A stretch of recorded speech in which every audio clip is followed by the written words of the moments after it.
The space station floated quietly above a purple gas giant, its lights blinking like a distant star.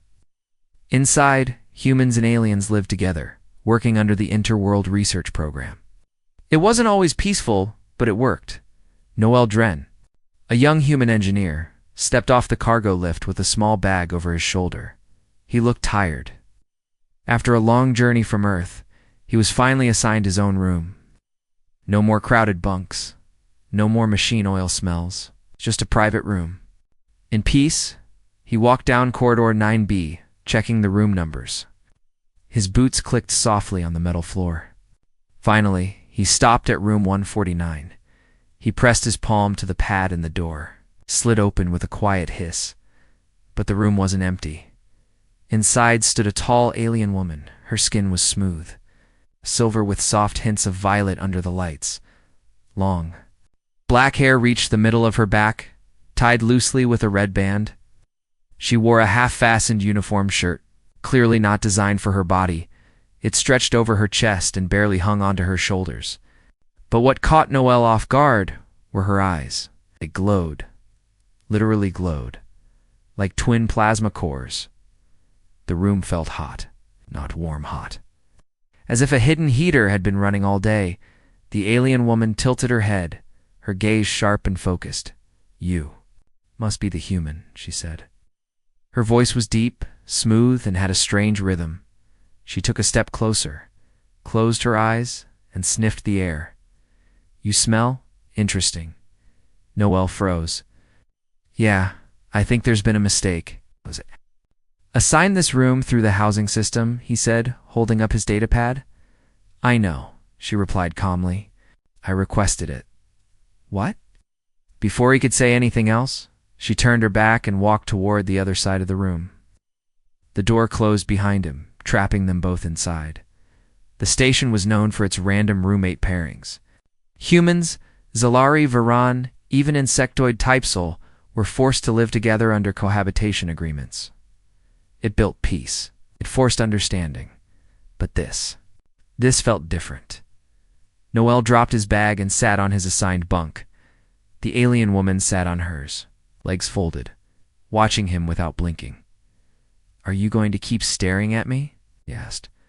"I observe," she said. "You make sounds when you move, and your skin, it changes color." He frowned. "You mean when I blush?" She tilted her head again. "Blush," she repeated slowly. "Human word for chemical heat response?" "Something like that," Noel muttered. He reached for the control panel to lower the room's temperature. The air cooled slightly, but she sighed long and sharp. "That's uncomfortable," she said. "Our bodies thrive in warmth." Noel looked at her closely. "What species are you?" he asked. She turned to face him fully now, Thoraxi. She said, "But I don't share much beyond that. We are private." He nodded slowly. The Thoraxi were known in the galactic database. Beautiful, powerful, emotional, but kept to themselves. Some called them dangerous, others called them divine. Either way, Noel had never met one in person. That night, he tried to rest. The lights dimmed and he curled up on the lower bunk with his back to the wall, but he couldn't sleep. The air remained warm, and there was a soft hum in the room like a deep purring noise. He turned over to find her sitting against the wall, eyes open, fingers tracing invisible lines in the air. Then he heard it, a soft, scratching sound, coming from her side of the room. He sat up, listening carefully. She was using her long black claws to lightly scratch the metal wall behind her. Again and again, it wasn't random, it was like a pattern. It's like she was drawing symbols into the metal. And then she whispered, low and slow, in a language he didn't understand, but one word echoed again and again. Noel, his name. She was whispering his name. He held his breath. Heart pounding, he didn't know what she was doing or why. But one thing was clear. This was no normal roommate assignment. Whatever was happening, it had already begun. Noel didn't sleep much that night. Even when the scratching finally stopped, her voice lingered in the air like heat on his skin. The silence that followed wasn't comforting. It was thick, alive, and it pressed on his chest like he was being watched even when he closed his eyes. The next morning, she stood by the sink, her silver back turned to him, brushing her hair with sharp metal fingers. Noelle tried not to look, but her skin shimmered like liquid glass in the soft lights. Her scent filled the room, warm, electric, unfamiliar. "Did you sleep?" he asked, just to break the tension. "I don't sleep when I'm entering phase." She replied, her voice steady. He paused. "What phase?" She glanced at him through the mirror panel. "It doesn't concern you." That yet sat heavy in his stomach. Noel left the room quickly after that, pretending he had urgent systems to check in Engineering Bay 4. He walked faster than usual, hands buried in his jacket. The other crew members greeted him in passing. But his mind wasn't on them. It was on her, his new roommate, THA or ASHE. By the time he reached the lower hub, he couldn't hold it in. He tapped his datapad and called up medical records, public ones. What he found didn't help. Thoraxi females had strange cycles. Something about heat about transformation. Medical warnings flashed red on screen. Avoid close quarters during peak heat phase. Emotional instability, biological aggression, and intense sensory binding may occur. Noelle stared at the last line. Do not form emotional links during the first 72 hours. Back in room 149, she was pacing. When he returned, she didn't speak, just looked at him, up and down, slowly, not with hunger but curiosity. Like he was something she didn't understand yet, something she wanted to study. "You didn't eat," he said, noticing the untouched tray. "I don't want food," she replied. "What do you want then?" Her eyes met his. They burned brighter today like twin suns behind tinted glass. "Closeness," she said softly. Noelle stepped back. "I think we should talk to station housing," he muttered. "Maybe request reassignment." Her expression changed. Her nostrils flared. Not in anger, but in something else. "You don't understand," she whispered. "It's already started. I chose this room for a reason. You're a stabilizer." "A what?" She walked closer, not threatening, not seductive. Just Tom. Her voice dropped, soft as mist. "Some humans give off energy that slows our fire. You're one of them. I felt it the moment you walked in." "This is crazy," Noelle said, trying to keep his voice steady. "Is it?" she asked, tilting her head again. Then she did something unexpected. She reached forward and touched the side of his neck. Just 2 fingers, cold and sharp. Noelle didn't move. Couldn't. A warmth spread under her touch. Not pain, not desire, just connection. His heart beat faster. Not from fear, but from something he didn't have a name for. Then she stepped away. "I will not touch you without your will," she said. "But I cannot stop what's coming. If I lose control, the fire will consume me, and you may get pulled in." Noelle sat down, suddenly feeling the air shift again. The room was getting warmer, subtle but real. He ran a hand through his hair. "I don't want to get involved in something I don't understand." "You already are," she said. That night, he stayed up, reading everything he could about the thoraxi, but nothing helped. There were no survival guides, no advice columns. Just one phrase repeated in ancient text logs. "When the thoraxi burns, the stars go silent." Midway through the night, the room dimmed automatically. He lay back, unable to sleep. On the top bunk, she shifted.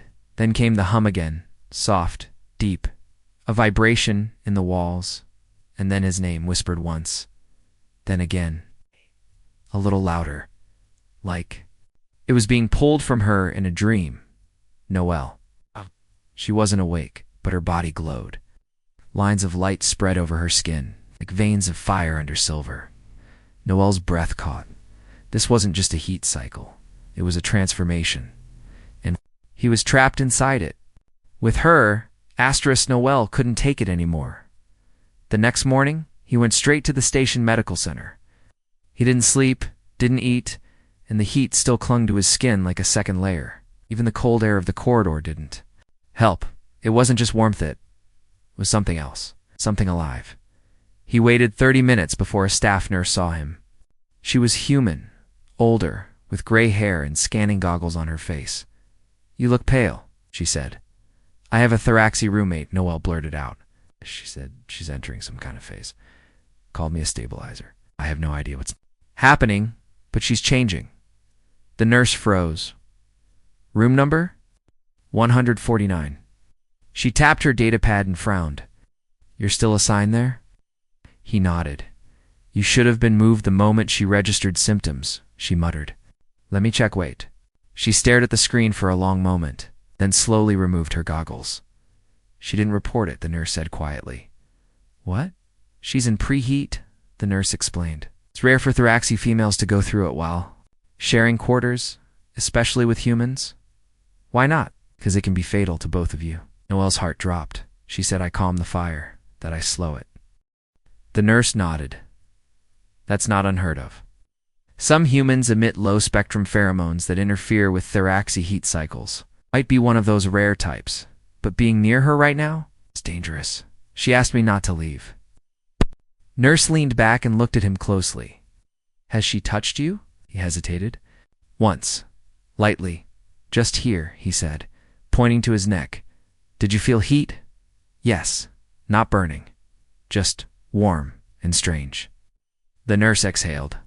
"That was a bond initiation." Noelle blinked. "A what?" "She's trying to imprint. On you. If she's chosen you as her stabilizer, her body will start reacting only to your presence. But that link works both ways. If she imprints too deep and you walk away, she could spiral into madness." He felt the blood drain from his face. "And me?" he asked. "She could pull your nervous system into her rhythm. You'll feel what she feels. Pain, need, emotion, all of it." He didn't speak for a long time. "Can you break the bond?" he asked finally. The nurse looked at him carefully. "Only if you're strong enough to watch her fall apart," she said. "Thoraxy don't beg. She'll ask you to stay. She's already desperate." He returned to room 149 slowly, the words still echoing in his head. The door opened with a soft hiss. She was sitting on the floor, facing the wall, her back to him. She didn't move. He stepped in cautiously. "I went to medical, I know," she said. "I felt it." That sent a chill through him. "You felt what?" "The moment you stepped away from me, the heat spiked. My body. Panicked. I had to fight not to call you back." He sat across from her, unsure of what to say. "I didn't mean to trap you," she said softly. "I only meant to borrow time." He looked at her closely. Her skin was glowing faintly again, like fire under ice, but she wasn't wild. She was calm, controlled.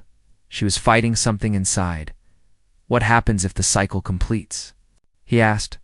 She turned her head slightly. "I bond or I burn." "You mean you'll die?" "Not always. But pain's so deep it scars the mind. Most never recover." Noelle swallowed hard. "And bonding?" She looked at him fully now. "It means you'll never be able to touch another species without me feeling it. You'll share my storms, and I will carry your calm. Our cycles will link. That sounds permanent." "It is." He leaned back, heart racing. "You said you chose me." "I did." "Why?" "You were quiet," she said. "And your energy didn't push like others. It wrapped around me. It's like cool mist on burning skin. I haven't felt peace like that in years." Noelle rubbed his face. "I didn't ask for this." "I know," she whispered. "That's why I won't touch you again. Not unless you ask me to." The room was silent for a long time. Not awkward, just heavy with truth. She returned to her bunk, curled up, not like a hunter, but like someone afraid of her own body. Her legs twitched, her back arched. She whispered words in her own language, prayers or curses. He didn't know. Noelle lay on his own bunk, staring at the ceiling. He could leave. He could file an urgent reassignment and walk away. But her voice echoed in his head. "If I burn without you, I won't rise again." And somehow, that scared him more than anything. Asterisk for the next 2 days. Noelle barely left the room. It wasn't by force. The door still opened. No alarms blared when he crossed the threshold. Could leave. Anytime. But every time he stood in the corridor, breathing the cold, recycled air, something in his chest pulled him back. Not fear, not duty. Something deeper. A quiet, growing thread he couldn't name. Inside the room, she lay on the top bunk most hours silent, glowing faintly. Her body trembled in waves, like she was wrestling herself under her own skin. She drank little, ate nothing. She rarely moved unless he did. Noel didn't touch her. Not once. But her eyes followed his every step, as if his movements gave her strength. By the third night, the station lights flickered. Not everywhere, just in their room. It's just 4 seconds. He called it in, but engineering said all systems were normal. That's when he realized it wasn't the lights, it was her. Her energy pulses were disrupting the sensors. The next morning, she spoke first. "You're tired." Noel sat by the corner table, holding a protein bar he hadn't eaten. "You think?" he muttered, glancing at her. Her voice had changed. It was softer now, slower, like someone whispering in a warm bath. "I feel your exhaustion," she said. "It wraps around my spine." Noel didn't answer. She looked at him for a long moment, then lowered her eyes. "I asked for this room because I thought I could control it. Thought I could stay near you without dragging you in. I was wrong." He leaned forward, elbows on his knees. "Why me?" he asked again. "There were hundreds of humans on this station. Why pick me?"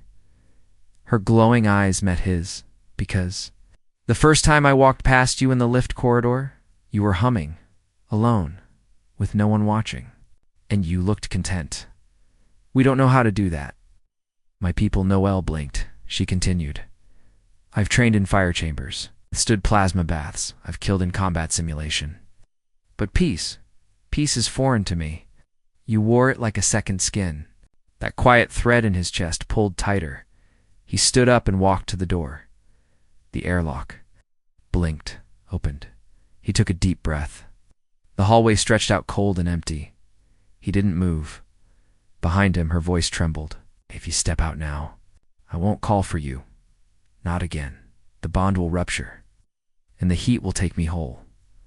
Noel turned his head slowly. She was sitting upright now, barefoot, her silver skin streaked with faint blue light. Her fingers trembled as she gripped the bed frame. He didn't know why he did it, but he stepped back. The door hissed closed behind him. Neither of them spoke for a long time. Later that night, she stood near his bed. Close, too close. Her body radiated heat like a low fire. Noel sat up. "I can't hold the pulse anymore," she whispered. "What does that mean?" "I need contact," she said. "Not mating, not claiming, just grounding. Something to stop the burn from rising." Stared at her. Her breathing was heavy. She was sweating, shaking slightly, as if holding herself back with everything she had. "Please," she said, voice breaking. "Let me sit beside you." "Just that." He nodded once. She sank to the floor beside his bed and rested her head against his knee. Her body vibrated with deep tremors. He could feel it through the blanket. Like a living engine trying not to explode, Noel slowly placed a hand on her shoulder. The moment his fingers touched her, sound escaped her lips. Not pain, not pleasure. Just pure relief. The glow in her skin dimmed. Her shivering slowed. She exhaled. Slowly, eyes fluttering closed. "Thank you," she whispered. Noel didn't move. He let her rest there. Her heat soaked through his skin, but it no longer burned. Somehow, it calmed him too. They sat like that for a long time, man and alien, fire and calm, breathing in sync.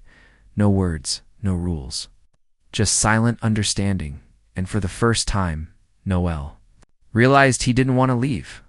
Not because he had to stay, but because he wanted to. The next cycle began with a sound. Not an alarm, not machinery. It was low, guttural, and coming from her. Noel opened his eyes in the dim light and saw her on the floor. Not sleeping, not even resting. She was kneeling, back arched, fingers digging into the metal as if holding herself down. He scrambled off the bed. "Are you no?" she rasped, her voice completely changed. Deeper, raw, "Don't come close." Her eyes weren't glowing anymore, they were blazing. Pulses of light pushed from her chest in waves. hitting the air like heat ripples on concrete. Noelle reached out anyway.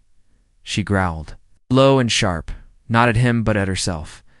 Her breathing came in fast, broken bursts. "I'm losing control," she said, her voice breaking. "I can't hold the bond by myself. I thought I could.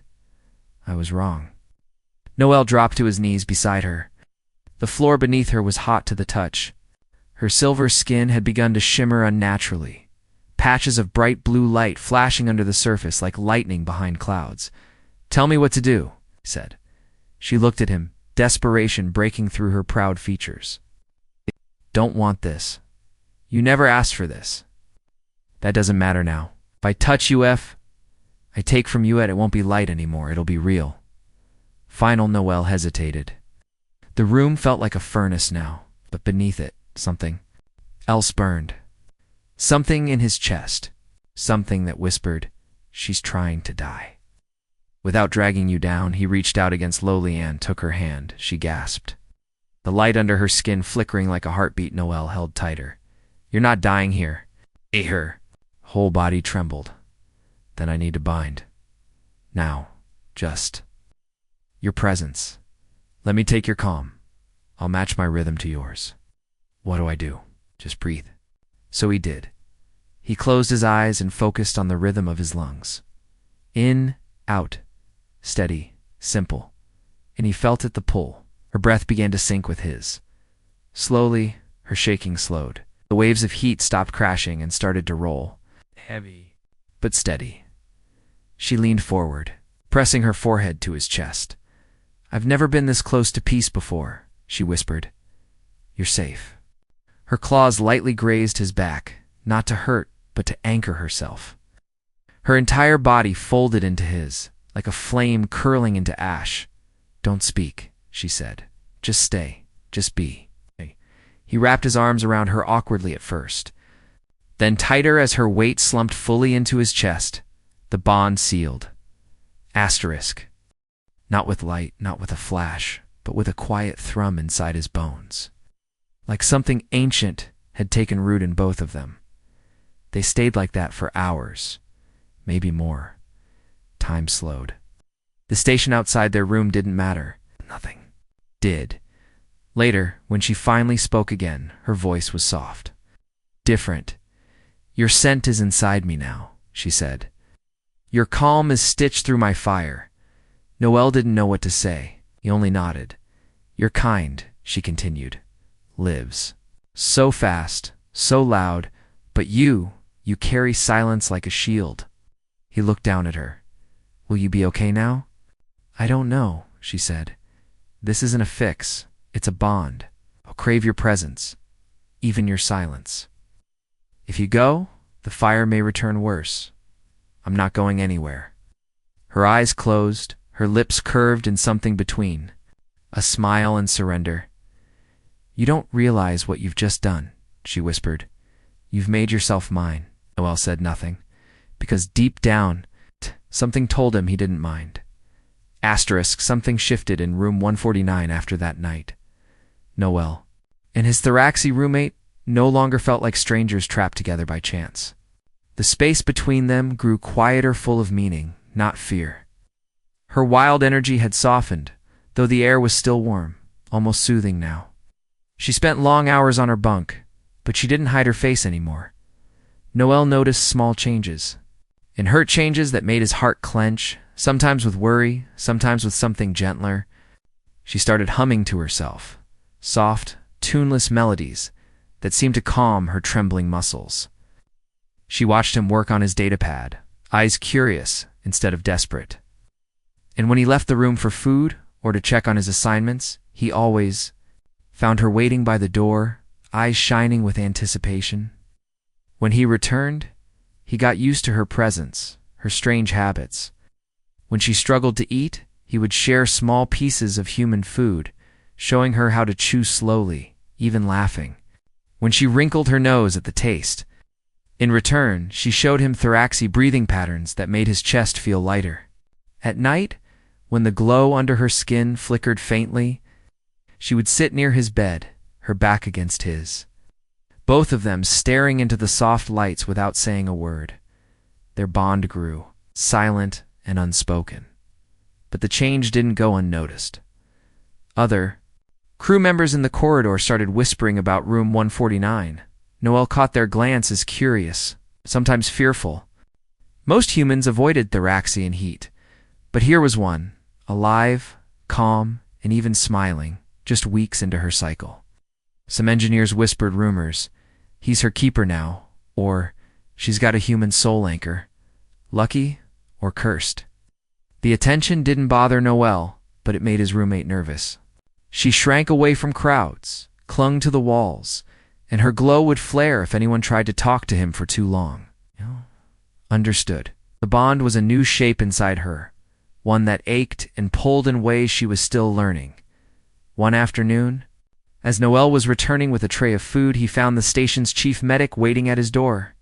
The chief was an old human, with steel gray hair and an expression that hid nothing. "I need to check her," he said. "Standard procedure." Noelle nodded, letting him in. She stood by her bunk, posture tense, but she didn't run. The chief scanned her with gentle hands and a quiet scanner, his face unreadable. He asked questions in a language Noelle couldn't understand, but she answered, calm and clear. Finally, the chief turned to Noelle. "You're the anchor," he said. It wasn't a question. Noelle nodded, her heart rate stable. The heat phase is contained miraculous. But you must understand, this isn't normal. The bond you've made, it's not just physical. It's in your minds now. Your moods, your instincts, your futures, they're linked. If you hurt, she will too. If she breaks, it could break you as well. Noelle's throat felt dry. He glanced at her. She watched him with anxious eyes, her fingers digging into the bunk's edge. "I'm not leaving her," Noelle said, steady. The chief studied him for a moment. Then, with a rare kind smile, he nodded and left the room. Noelle turned to her. She was trembling not from fever now, but from something like hope. He knelt in front of her, taking her hands in his. They were warm, softer than he expected. "We're in this together," he said quietly. "You're not alone." Her voice was so faint he barely heard it. "I want to trust you, but my kind. We never survive this. I don't know how to be gentle. I only know how to fight." Noelle squeezed her hands. "You don't have to fight me. Not ever." She closed her eyes, and a single, shimmering tear traced down her silver cheek. For the first time since she arrived, she allowed herself to lean fully into his arms, no tension, no resistance. Just need and relief. The rest of the day passed quietly. She rested in his lap, and he worked one-handed, smiling at how easily their lives tangled together. They watched the station's artificial sunset through the porthole. She traced constellations on his skin, humming quietly, safe in the small world they'd built between their bunks. In that moment, Noelle realized the truth. The bond wasn't a chain. It was a choice. One he would make again, no matter the risk. He would not let the fire claim her not while he had breath. And as her heartbeat matched his, Noelle knew she felt it too. The days blurred together after that. The station's routine felt quieter, almost peaceful, as if everyone was waiting for something to change. Inside room 149, the heat cycle faded into a gentle warmth that filled every moment. Noelle and his Thoraxi roommate had found a new way to live never apart for long, their lives weaving together like threads in the same cloth. But peace on a space station rarely lasts. One morning, alarms sounded down the corridor, sharp, urgent, making the walls tremble. Noelle woke up instantly, feeling her grip tighten around his arm. Her glow flickered, not from fever but fear. He tried to calm her. "It's probably a drill," he said. But she shook her head. "No, they've come." Before he could ask who, the door slid open. Thoraxi in ceremonial armor stood outside, tall and imposing, their eyes burning like hers once had. Between them, the chief medic and a security officer waited, solemn and silent. "You will come with us," the lead Thoraxi announced, speaking her language. His words were harsh, his tone final. "The cycle is over. The bond must be broken." pressed herself closer to Noelle, shaking her head. I won't leave. I can't. The second Thoraxi spoke more softly. You're risking his life. Your bond is forbidden.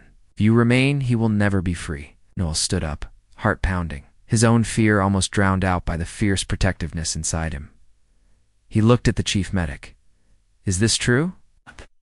Chief nodded. Thoraxi law forbids permanent bonding with humans. In their culture, it's seen as dangerous. For both sides. Noelle turned to her. What happens if you go with them? She looked down, voice trembling. They'll isolate me, cleanse the bond. I'll forget you, and you'll forget me. But I'll lose the only peace I've ever known. Noelle's jaw tightened. And if you stay? She smiled, weak but real. We'll face it. Together, whatever. Comes. The Thoraxi guards stepped forward, hands on their weapons. Choose now. Come peacefully, or we will take you. Noelle reached for her hand, and for the first time she didn't hesitate. She took it, fingers locking with his, her body no longer shaking. I won't go, she said quietly, but her voice rang with power. He is my anchor now. The guards exchanged glances. The chief medic raised a hand, halting them. Wait.